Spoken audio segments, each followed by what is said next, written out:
Hey everyone, welcome back to the On Track Show.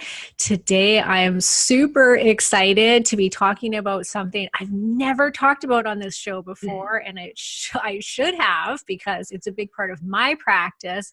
It's something I get questioned about all the time, which is intermittent fasting and just fasting in general. It's like the growing rage right now in the dieting world in this past year. And so I've asked my fellow Canadian, who is the expert on fasting, Megan Ramos. She has worked alongside Dr. Jason Fung since 2003, and we'll get into who that is and what that's all about. She's a clinical researcher by trade, with the majority of her research focusing in preventative medicine. Megan co-founded the Intensive Dietary Management Program with Dr. Jason Fung in 2014 after being diagnosed with diabetes herself, and was the program's first guinea pig. So welcome, Megan. Thank you, Karen. Thanks for having me on, and thanks to everybody listening today. Yeah, so I love that you were the first, like, okay, let's try this on me and see how it's going to work. Well, so it was just both Jason Fung and I were at sort of odd predicaments in our career. Jason was, going into his 40s. He was a kidney specialist. So my colleague, Jason Fung, is a nephrologist. So Okay. nephrology is the study of kidney disease. And throughout his career, he watched there be barely any kidney patients. It was so difficult for a nephrologist to get a job because not that many people had kidney disease, to there just not being enough because there were so many patients with kidney disease because of diabetes. And I actually started doing research in nephrology when I was 14. And we went from just having a few dialysis beds to hundreds. And the big boom was because of the dramatic increase in type 2 diabetes and that causing kidney disease. So Jason was getting really frustrated because he couldn't make the diabetic kidney disease better. If the diabetes just kept getting worse, then the kidneys were just going to get worse. And so it was really frustrating because you're there and you tell your patient you can't help them. And as a clinical researcher, I'm in my mid-20s. At the time, I was thinking about going to medical school. And I thought, gosh, I don't want to be a doctor because all doctors do are watch people die. I felt like that's all I was doing was watching these patients that I grew to love die from their diabetes and telling them, well, I'm sorry, sir, or sorry, ma'am, there's nothing we can do for your kidneys if your diabetes gets worse. And well, guess what? Diabetes is thought to be a chronic progressive disease. So sayonara, it's bad news. And I got so depressed, I actually signed up to write my LSATs. I was just going to vacate medicine. I was highly motivated, ambitious. I was going to save the world. I just want to help people. And I was like, oh my gosh, I can't do that. So let me just follow in my family footsteps and go to law school and stop trying to be the black sheep of the family. Because I was the only one that didn't go into law or business. But then shortly before I was supposed to write them, my dietary habits caught up with me, and I had gained quite a bit of weight. It's funny how I gained weight. I went from being a university student who was studying all of the time and forgetting to eat often. So in hindsight, I was fasting all of the time, to someone in my mid-20s who thought to be the responsible adult and followed the Canadian food guide to a T and make sure that she was eating 6 to 8 times throughout the day to stabilize her blood sugars. And I blew up like that character on Willy Wonka who ate that funky candy and just That's blew what up. the Canadian food guide did to you. Just and the rest of Canada as well. Yeah. Yeah, I was like a character out of Willy. It was amazing. I gained almost 100 pounds. I'm 5 feet tall. Oh my gosh. I was thinking you were one of those people, looking at you, I was like, oh, she was probably one of those people that stayed really thin but had type 2 diabetes. You just didn't show it because you look like you're just naturally such a small person. No, I chunked up, and patients. Oh my gosh, I love them and just all wanted to punch them at the same time because they'd be like, "You've gained a lot of weight, but it's distributed nicely." And I'm like, Yeah, fuck her off. better. I know. It's like you've turned into a nicely distributed obese person. I don't know. And along with that weight came the diagnosis of diabetes. And after I started doing research when I was 14. So at this point I was 27. And then my own family history too is like a nightmare. So personally and professionally, I grew up just watching people that I cared about die from diabetic related complications. And I wasn't, like, I was just, call me insane, but I wasn't. I was going to be the first person ever to like conquer this. And I was hell bent on fixing it. If that meant that I had to walk around doing a handstand all day, I was going to develop the upper body strength to do so. It didn't really matter. And so fortunately, I was working with a goofy guy who was also going through his own life transitions and really just thinking outside of the box out of being desperate. And he had experimented with low-carb diets with some of his patients, but he quickly realized that low-carb just wasn't enough. It was certainly helpful and a huge improvement across the board, but wasn't enough. And it was also, in that day and age that we're going back several years, was low carb wasn't popular, it wasn't trendy. So it was more difficult to convince a patient to do it, and there was definitely a lack of support. Nowadays, my husband went to a Starbucks recently and he asked for heavy cream, and they said, "Oh, do you do the ketogenic diet?" Well, this is going back almost 9 years ago now. People would look at you like you're crazy. Yeah. So we really struggled with I knew he was doing this with the patients. I was actually trying to help a bit. I was trying to do it myself, but I was born in 84. I was born several years after the McGovern report. I grew up with two very busy parents, one very sick parent, and I was also spoiled. So if I didn't like the roast that was being cooked for dinner because I felt like I wanted pizza, my parents were too tired to argue with me and they let me order pizza. So I grew up eating like garbage. I didn't know how to cook. No one really cooked at home. We ate out most of the time. I didn't know what to do. So I struggled with low carb too. I sustained pretty much on pasta, pizza, and French fries for most of my existence up until that point. Well, Jason had a friend who was doing some fasting for spiritual reasons, but was getting great weight loss and an improvement in blood sugar levels. And he thought, Jason comes from a Catholic family, there's always, he knew a lot of our patients participate in Ramadan.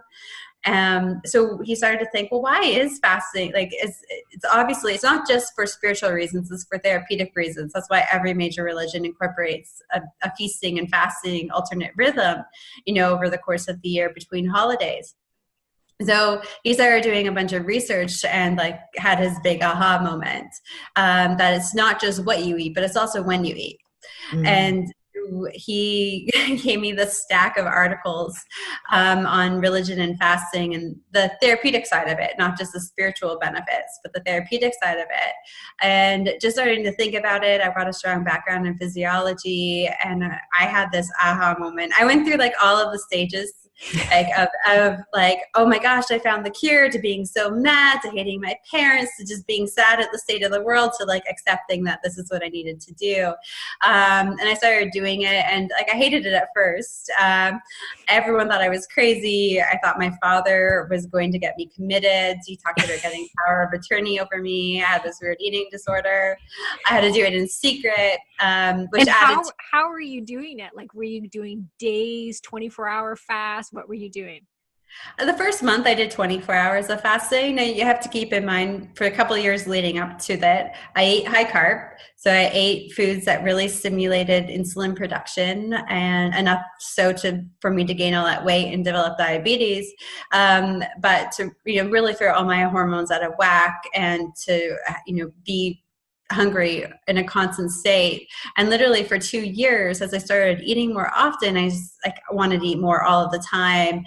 And I was just eating all day, nonstop.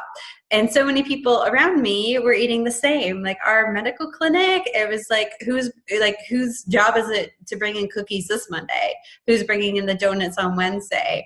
And the people around me were eating nonstop. So for me, it was definitely more mind, over the physical aspect of it. I was clearly surviving, but mentally that was the challenging part for me. But after the first month, I was getting results. So I was doing 24 hours, 3 times a week. Okay. And I went from diabetic to borderline diabetic, almost pre-diabetic. My A1C went to 6. I was actually losing weight for the first time. I'd spent all kinds of money on fancy dietitians and personal trainers, and I did gain lean mass doing like training, but I wasn't losing in body fat. So, so I was actually getting results, and I thought, oh God, like this is working. Okay, I found something that's working. I have to change my attitude about it. And, you know, like, yeah, those people around me can eat all that stuff. Obviously, it's making them sick. And I don't want to be a sick person. Like, this is why, you know, you said you'd do anything to get rid of this diabetes. Looks like you have a shot. So commit to it.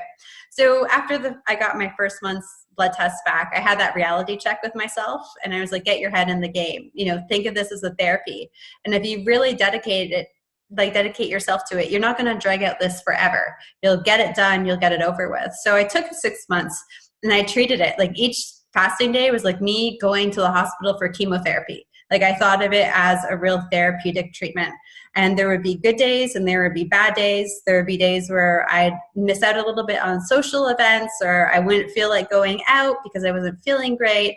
And there'd be days where I'd feel on top of the world. And I just had to look at it as my therapy. So in 6 months, my A1C went to 4.6%. I lost over 60 pounds. I lost 86 to date. But I gained a lot of lean mass too. So I've lost 86 pounds. So I'm at my lowest body fat percentage. I had no more fatty liver and PCOS, which were other issues that I was contending with as well. All in 6 months from just being dedicated. And I got rid of all of this. I was actually diagnosed with fatty liver when I was 12 and PCOS when I was 14, but I was a skinny fat person then. Right. And no one realized that. They just thought I was underweight, but I was obese still. And were you eating, what kind of foods were you eating in between those 3 days of fasting? So I definitely, my diet was a transition. Yeah. It's been a real evolution. You know, I went from having a couple high carb meals a week to one a week to one a month to one a few times every now and then, you know, relying on berries to help me get through sweet cravings, but then not craving sweets anymore and not buying the berries. So it definitely wasn't perfect. I tried. I did my best that I could. But by the end of the 6 months, I was pretty low carb, pretty ketogenic. I'd say, you know, every other month I would go out at that time and have a little bit of a splurge. But it was different, you know, instead of going out to a pizzeria and eating a whole pizza, I would make sure that I had a salad. I was drinking water. I wasn't going to have wine or any cocktails. And if I was going to have pizza, I wasn't going to have a dessert. And I was going to make sure I ate all of that salad plus other charcuterie items to really make me feel full. So I would only eat a slice of pizza than a whole pizza. But since then, though, this is going back several years, I just don't have the cravings or desires as much. Like every now and then I do, and I realize it's more of an emotional situation. But it was funny because my bachelorette party was 3 years ago on January 1st. And my friends took me out for an Italian food. Despite my name and my appearance, I come from a very Italian family. I look like I'm adopted, but I'm a lot like these people. So I don't think I am. And I survived off of pasta. So my friends took me to an Italian restaurant. They're like, oh, it's the night before your wedding. And I ordered pasta and I just didn't enjoy it. Like I took like 2 forks full and I sent it back and I got a steak. And for someone who ate pasta, not joking, like at least 5 times a week, I haven't had it in 3 years. Like I just don't care for it at all anymore. Yeah, I'm the same. I'm totally the same. I have lost all interest in it. And I try and encourage people that it does take time. Like I would say it took me a couple of years to get to that point where that's not my treat anymore, to go out for pizza or pasta. I would never, that was not what my choice is now. I would go for ice cream instead. It's totally crazy how things shift. When I got my great results, patients. I was at the time working on this prospective research study with 2,800 patients. And so they were all seeing me very regularly. And they saw the transformation and they were like, honestly, we don't care what you're doing. We want to do it. And I think Jason and I are sort of blessed because we are in the city of Toronto. Toronto's the most multicultural, diverse place in the world. Over 50% of the population wasn't born in Toronto. So you have a lot of people who, when they were back home in their home countries, they were fasting. It was part of their religion. It was part of their culture. It wasn't foreign to them. And so like when I had a Muslim patient come in for the first time, and he's like, but I can drink water? This is easy. This is a joke, because during Ramadan, they don't. like, so patients were very willing, and then the willing patients got good results, which inspired the unwilling patients, because there was no way they could turn their heads at 100 patients who would reverse their diabetes. No. So we were, I think, geographically sort of blessed, and nowadays, like, low carb is so popular. Ketogenic diet, which is like extreme low carb, is popular. I'd say I'm in a state of ketosis. Regardless, I don't really censor my carbs, but I don't eat starches. I don't eat grains, but I will never limit the number of Brussels sprouts that I eat. I'm the same. Yeah. Yeah. So I eat a lot of not like unrefined, like non-starchy, fibrous carbohydrates, and so I'm in ketosis, really not trying to get into it, but really, I don't restrict my carbs to 20 or less.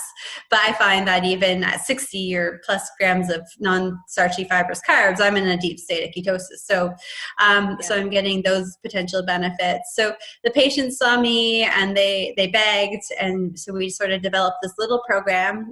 We thought was like a little pilot program, and eventually some higher power was going to get really mad at us and make us stop. But it was, we just got sort of bombarded, and my colleague Jason, I think he spent like every night, just, you're so motivated, you're seeing patients get better for the first time. He's been like every night writing these books, the obesity code and the diabetes code, and he's like, I've got to get like what we're learning and this knowledge, and I've got to get it out there. So, and then they became kind of popular, and it's just the last couple of years have just been really crazy. But I'm really happy. In the end, I get to do what I always wanted to do, help people and actually help them get better. Just a totally different approach. I find, though, like you, most people look at me and they're like, what the heck does she know about being overweight? So I find that I have to share, like, on my phone in clinic, I keep a before the before and after picture. Yeah, I'm like, this is legit, like, this is me. Like, I've got like tattoo markings you can't make up. Right. So photoshopped. No. And so fast forward from kind of that 3-day-a-week fasting, is that still basically when somebody comes in who's insulin resistant, type 2 diabetic, is that the starting point, is 3 days a week of 24-hour fasts? That's usually where we start people, or 36 hours of fasting. Sometimes we'll encourage them to skip dinner or skip that one meal a day. So most often people do a 24-hour fast, from dinner tonight until dinner tomorrow. So during a 24-hour fast, you miss 2 consecutive meals. So usually we're so busy in the morning, work days, it's easy to skip lunch at work. So most of the time people do skip breakfast and lunch, and we encourage them to try to eat an earlier dinner if possible. And if they can fast from lunch to lunch, we encourage that. But that's not suitable for everybody. So dinner to dinner, especially if they can do an easy dinner. But for a 36-hour fast, you would just simply skip that dinner. So if you think about it throughout the weekdays, Monday, Wednesdays, and Fridays, you wouldn't eat. But Tuesday, Thursday, Saturday, and Sunday, you'd eat breakfast, lunch, and dinner. So you'd be fasting, for example, from Sunday after dinner until Tuesday morning. So 36 hours sounds kind of wonky. I'm like, we should have totally coined this a better phrase, because it's really confusing. But it's very clear cut. You eat, you fast, you eat, you fast. Right. And what about with somebody, because I think of myself, it almost just puts me in a state of panic when I just hear you say that, is with bad blood sugar issues like hypoglycemia. Is it okay to have someone go 24 hours if they're not feeling well? You just push through it?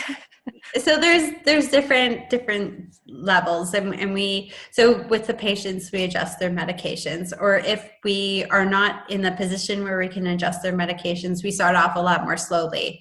Like we go from eating 6 times a day to 3 times a day, and cutting out snacking and gradually cutting out meals, just to be very, very cautious so there's no hypoglycemia in the clinic, where we do have control over the patient's medications. We do drop them to make their blood sugar levels go higher to prevent against hypoglycemia. We see them very regularly at the start, because some people come off of 100 units of insulin overnight and some people take 6 months. So it's very different for the individual depending on the severity of their insulin resistance. In terms of not feeling well, like if you feel just like you have the flu, we encourage our patients just to push through. Mm-hmm. If you feel like you can't keep up with your daily activities, it wouldn't be, you don't feel comfortable driving, then call it quits, and let's start off doing something more modified and work our way up to doing a 24-hour fast. And if nausea is our absolute red flag, if you feel nauseous, you must call it quits. That, and of course, and actually getting a low blood sugar levels, but we're very cautious with that approach. Mm-hmm. I always tell people that fasting is like a muscle. I always joke, my husband, I met him in San Francisco. I dragged him to Canada, and we spent 3 years on an airplane, and not being active whatsoever. And so when he got to Canada, I was like, oh, okay, we're living downtown by like 10 of the hottest gyms in the city. So I like created this presentation for him so he could pick the gym and get in shape.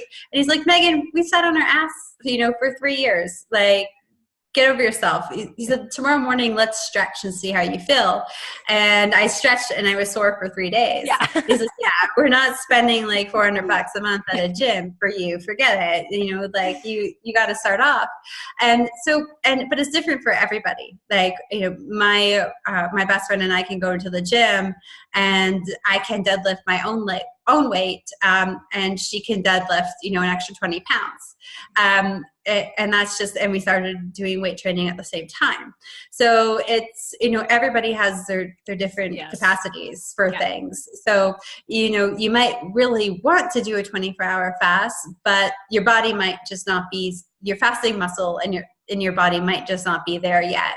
So, getting back to the basics, like our grandmothers, how they grew up, and grandparents, you ate your meals, you didn't eat a snack before dinner to make sure you had your appetite for dinner. You sure as heck didn't eat after dinner, because then that meant you didn't eat enough of the good meal on your plate. So going back to basics, my grandmother, she is so funny. She's like, your dad didn't get fat until he moved out of his house, out of my house. She's like, I never sent him to school with all that junk food that you guys go to. He was lucky if he got an apple. He certainly didn't eat junk. Potato chips were for big occasions like Canada Day family barbecues, or a special treat for someone's birthday. She's like, I didn't have a cold cellar full of potato chips like you guys have at your house. My mom would go to Costco and buy each of us our Costco size bag of potato chips, and we eat them because it was a Tuesday. Like, there was no rhyme or reason. And so just sort of going back to the basics, and and just even doing that cuts out a lot of the carbs that we'd otherwise consume throughout the day. And then work on teaching the patients, then to shop around the aisles at the grocery store and eat real foods. And then once they're comfortable, their blood sugar levels are stable, then maybe cutting out breakfast or cutting out dinner and doing more of what we call like a 16-hour fast, where you just skip one meal a day, and working our way up to 24 hours. I believe most people are capable of doing any fast they like, but everyone has to start off somewhere different. Yeah. And so what's the medical benefits of a 24-hour fast compared to an intermittent fast where it's just a 16-hour fast, which seems to be what's most popular with people? I know I put it into a lot of my meal plans where you just skip that morning meal and you don't eat till noon or whatever. And it seems like that's such an easy way for people to fast. But is there a difference in the benefits that you're going to be getting? There's something else happening in the body? Well, so it just sort of depends on where you are in your health journey. For someone who's very healthy or moderately healthy, or just has a little bit of metabolic issues, a few extra pounds, a 16-8 is fantastic. It will drop those extra few pounds. It will regulate the hormones. You'll feel great. It's something that I practice. Now I'm coming off of the holidays and moving and eating out at every restaurant in Toronto. So I'm almost 36 hours into a fast right now, or just under 36. So it's periodically doing one of these longer ones after holidays to compensate can be helpful. But why I would ask a patient to do a 24/16 is if that patient's more metabolically unwell, has more hormones that are out of whack, has struggled with insulin toxicity, so high levels of insulin in the body, essentially poisoning the body and causing the disease for a longer time. We really target patients with high insulin levels, and fasting really suffocates the insulin levels and it keeps them down. And when you keep an insulin level down for a long enough time, it's suffocating it, and it sort of breaks that barrier. Where your insulin levels aren't going to go up very much. So we think our body's like a thermostat. Everything in our body's like a thermostat. So it's always trying to keep things at the same, the thermostat tries to keep everything at the same temperature. So it will turn on the heat, it'll turn on the fan, the air conditioning to bring your room back to 73 degrees. And our bodies, get so used to having an insulin level that's so high, it tries to fight it. So, when you're doing sort of a 16-hour fast, it's not really powerful enough to fight that set point. But a longer fast, like a 24-hour fast, and sometimes that's not enough. Sometimes a 36-hour fast is absolutely necessary to fight that set point and keep the insulin levels so low for a sustained period of time that you actually drop the temperature on the thermostat for the insulin setting, if that makes any sense. Yeah, no, I think that's a good analogy to say it, because I think that it would be so hard to do the 24-hour fast, but it is more therapeutic, I think is what you're trying to say. Like, it is more like, if the sicker you are, probably the longer you should be going. So let's go the other way for somebody that has been fasting like yourself. You've lost the weight, you've been doing the 3 days a week, you're at a good spot. Is there like a maintenance that you should be doing? Like, what do you do when you're not like just normal every day? What are you doing? Usually I stick to 16/8, and I eat breakfast, but I wake up at 4:30. I do all my emails. We have some partners that we work with in the UK, so deal with any issues related to them. Then I go to the gym, come home, shower, eat. So I'm awake for a good 4 hours before I eat. And then we'll eat like a late lunch, sort of usually around 2 or 3 o'clock. And that's what we do. If I ever overdo it, then I will take a period of time and do a little bit more in therapeutic fasting, like I used to when I was healing my metabolic syndrome. So the last Christmas season, I celebrate Christmas. I didn't overdo it. I was in Orlando with my husband's family. Everybody was sick. None of us feasted. So in January, I just kept up my 16/8. This December, I was home, I moved, I had visitors, my mom was sick. I ate out solely at restaurants, and I stuck to really great options. There's great options, but you never know how they prep things. You'll get a balsamic vinaigrette, and you can taste the sweetness in it. Or even like I had a rotisserie chicken, and I could tell it was brined in sugar, just because I'm so sensitive to sugar now. So you've got all these hidden things in your food. I gained a little bit of weight. I felt bloated. I felt tired. So despite my best efforts at eating out, it was not a great end result. So now for the month of January, I'm taking advantage of the slow social time of the year. And I'm just for this month, I'm just going to do the therapeutic fasting that I used to do until I feel better. And it's different for everybody. A patient of mine might not have eaten out as much as I did, or maybe they didn't indulge too much, but they're feeling off. And I usually tell these patients then who are in the maintenance mode, I guess you'd call it, to do just the therapeutic fasting until they feel good again. So if that's like a week, or if it's 2 weeks, or if it's a month, just until they feel good again. And I can you can eventually gauge it after time. Like I know if I go away and I'm eating at restaurants because I'm at a resort, or in other people's company and they're cooking, and there's hidden sugars, I can gauge it. It's like, okay, this is probably pretty bad. It's going to take me a week or 2 weeks, till I get back on track. So I just encourage people, just do it till you feel like your old self again, and then just get back into your 16-8 routine. Yeah. And I don't know if you find this, but I find because I use it a lot with clients to help them initially to lose the weight, more intermittent fasting than the 24-hour. And I see it work so good in the beginning. And then I have had a few clients who it does start to drive the thyroid down, or it starts to mess negatively with their hormones. And my theory on it is that we're going into, we're in a caloric deficit overall. If you're looking at the week or the month, you're in this caloric deficit. And what does that start to signal to our bodies at a certain point when there's not a lot of body fat on us? It's going to tell the body to hold on to the fat and drive down metabolism, just cool it down. Like, we don't want to be burning up the little bit of fat that we have left on our body, kind of a biological thing that happens. So at that point, should somebody just stick with the intermittent fasting? Can they still do like a 24-hour fast every couple of weeks? Like, is there kind of a sweet spot if somebody's hit that spot?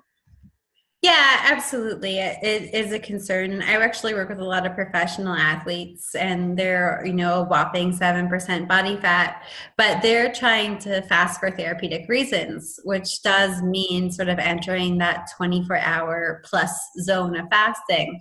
But I mean, their whole livelihood too depends on them maintaining their muscle mass, being in good physical shape, not feeling tired, so we got to keep their thyroid, their hormones, everything's got to maintain where they are. We just have to use a fasting. So we really up the fat to really make sure that they're not going in a caloric deficit. So I work with George St. Pierre, for example, from the UFC. Yeah. And, for him, it's like really increasing that fat, on your eating days. If he typically eats, like 3,000 calories a day, then we're adding another 1,000 to 1,500 calories of just fat into the diet. And I think a lot of people think of fat and think butter, eggs, bacon, but it's not. It's utilizing lots of olive oil, cooking vegetables with coconut oil, utilizing avocado oil. If you have an avocado, slice it up and douse it with 2 tablespoons of olive oil. Right. Or MCT oil, and just a variety of ways just to sort of sneak these fats in. And that way we're able to sort of maintain their hormone levels. We're able to maintain, their thyroid function and their body weight too. Yeah. So I have someone like GSP who fasted for his colitis, and we were getting into the point where we were doing 4-day fasts, and he was able to train and feel good and be able to maintain his body composition throughout everything. Wow. So, of course we don't do that's not a weekly thing. He's not doing that weekly, everybody. It's, every 4 weeks we try one, and then trying to do maybe 2 24-hour fasts a week. Whereas with someone who's trying to lose weight and who's diabetic, we would try to do more than 2 a week. So it's definitely scaling it back, but really finding creative ways to add in that fat. A tablespoon of olive oil is 115 calories. It's 14 grams of fat. So, and it's really easy to eat a lot of olive oil. I drink olive oil. It's a great way to add in fat and add in calories to sort of maintain the weight if you're looking to do a longer fast. Yeah, I love that.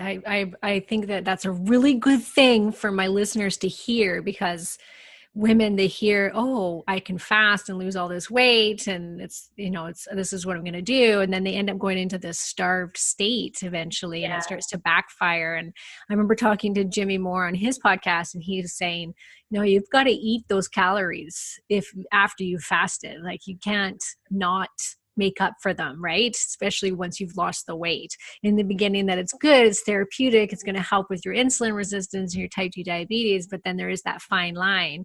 And fat is the most calorically dense macronutrient, so it's the easiest way to get those calories in without adding a bunch of sugar back into your diet either. And it's so important for normal hormone function too, is to get the Totally. fat. And so especially when you're on the slender side of things, if you want to stay balanced and, not push your body into a spot where it's too uncomfortable, you've got to eat that fat just to help aid you hormonally. And so that's the thing I struggle with the most too, with patients, males and females, is making sure that they are feasting and fasting. And like feasting doesn't mean like you're eating to the point where Donuts. you're taking off your Yeah. donuts, having to take off your pants because you decide to eat that third steak of the night. It's not that, but just like eating, enjoying proper meals. My patients who fast a lot but who gain weight are those who on their eating day are eating like bunnies. If you Yeah. can't do that, you have to eat to lose weight. You have to eat to lose weight and to maintain your metabolic rate. Oh, I'm so glad you said that. I love it because I can't like I totally agree with that. There's got to be both, and that Yeah. is the best way to lose weight. And women don't know that you make your hormones through good cholesterol, and good cholesterol is coming from good fat. So Yeah. you have got to get that fat in there. And for fertility, like if you're in your fertile years, you got to be really gentle with that system. And if you're starving it all the time, it's going to drive down fertility, right? So I think that's so important for everybody to hear. So big question here that I know everybody wants to know, including myself, is what about when there's a lot of different ways of fasting right now? One of the most popular, of course, is the bulletproof fasting, where you have the coffee and the fat in the morning. And so a question is there things like as long as it's just fat, are you breaking the benefits of the fast? So it depends on what your goals are. So if you're a healthy individual, looking to maintain your weight, but get some of the hormonal benefits of fasting just to stay healthy, then having a bulletproof coffee is perfectly fine. It's a great way to get fat in. It's not going to raise your insulin levels. And, it's really that high toxic levels of insulin that creates a lot of disease. So the fat is not going to do that. So enjoy your bulletproof coffee. If you're looking to lose weight though, when you're in a fasted state, I know this sounds really gross, but you want to be feasting off of like your fat here Right. and your fat here, and you don't want to be feasting off of your fat here when you're in a fast. So if you are looking to lose weight, it's better to sort of avoid that. But if you're healthy, it's a great way to get fat in. I know we're so busy nowadays. One of my biggest issues with 2018, and my husband and I joked yesterday. I said, if we ever like win the lotto, we're hiring a personal chef because we get so busy. There's no time to cook. You're not really eating or fasting. And I ended up a hormonal wacky mess in the middle of the year, and we really had to buckle down and make meals a priority again. But the fat it's just so like the fat is great because you do get busy. So drinking those fatty coffees or fatty teas is a great way just to make sure you're getting in everything you need throughout the day if you're healthy and looking to maintain. Yeah, a quick fat bomb down, right? Yeah. Yeah, so bone broth then, those any sort of like a little bit is okay, but that is intervening, you burning your own fat off your body then until that's Yeah. burned up. Yeah. Okay. That's good to know because it's, it is all the rage. I do it. I that's how I intermittent fast. I find it's much more tolerable, but I also don't need to lose weight. So I find it's I had bone broth today, and I'm in the midst of a fast. I didn't drink it all day long. I woke up at 4:30. I had it at 12:30. Just to sort of help break up my day, and makes you feel good. It's great for you. So if you're not combating insulin issues, then why not? Yep, exactly. Yeah. Well, I love it. And so, do you guys work with people from all over the place? Or is it just in clinic? No, it's all over. Actually, our clinic is very, very tiny. Now I'm spending a lot of my time trying to educate other doctors on how to do fasting with their patients so I can share what we've learned. So we really don't do too much in-clinic stuff anymore. But most of our programs online, we felt that it was so unfair that we couldn't see non-Canadian patients. And especially we're spoiled. We have great healthcare. Like when I met my husband and just sort of learning about his mom and her healthcare in the US, I was just brokenhearted, and I felt so grateful. And I felt bad for every time I complained about Canadian healthcare.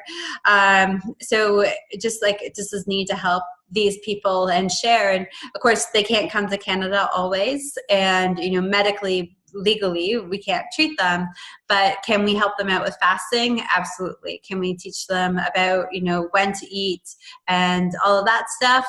Absolutely, wherever they are in the world. So I've trained a team of people who worked with us for a long time, and we actually work with over 10,000 people worldwide nowadays, and it's all online, and it's a video conferencing. And if you don't have internet, that's not a problem. You can always call into your appointments as well.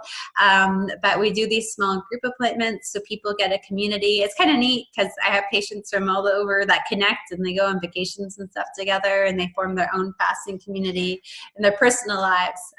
So we do online counseling, and we have an online self-guided program. So if you're someone who's a little bit more reserved, doesn't want to share with a group, is figuring most of it out on their own, it doesn't really need that much support, we have an online self-guided program as well. Wow, that's great. And I'll put the link in the show notes, but it is idmprogram.com, correct? Yes.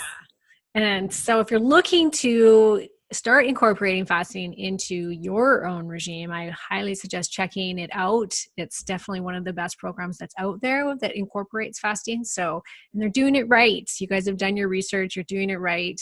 And you guys are really helping a lot of people through it. So it's amazing. Thank you, Karen. All right. Well, thank you so much for coming on the show today, Megan.